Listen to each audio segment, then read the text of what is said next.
give one to each of my 4 colleagues that remain. All right, and I would just say this vote, they're going to call it in about 8 minutes. Thank you. So we have very little time. Two hours ago, colleagues, I asked Mr. Kennedy to reconcile his many anti-vaccine statements with his handful of pro-vaccine statements. Instead, he gave us a word salad and ducked the issue. The same was true, Mr. Kennedy, with respect to measles, where you wrote a book playing down the threat, of measles, even though American families are very concerned about it, and apparently families are still mourning in Samoa. And my last point would be... Samoan measles victims! Today really wasn't about him. And I just want to tell him it is all about you.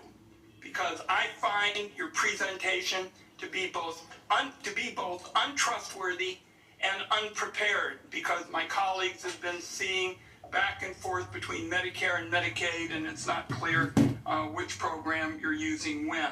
So I want colleagues to know there is a lot more information to learn about Mr. Kennedy before we vote. I'm going to urge that to my colleagues on both sides of the aisle to not make decisions on the basis of this session. I thank you for the additional time. And I guess my next minute is Senator Whitehouse, Senator Warren, and Senator Smith. And again, 1 minute each, please. There's been a lot of conversation about late-term abortions here, and I just want to make clear what Rhode Island OBGYN doctors describe as what is almost always... I brought voodoo. It is a childbirth gone wrong. The family has painted the room. It has bought the crib, maybe even decided on the baby's name, and has gone to the hospital to welcome the new baby into their family in what is supposed to be a happy event. And then things went wrong. Then the alarms started pinging. The lights started flashing. The medical professionals started rushing in. And the question became, who lives and who dies?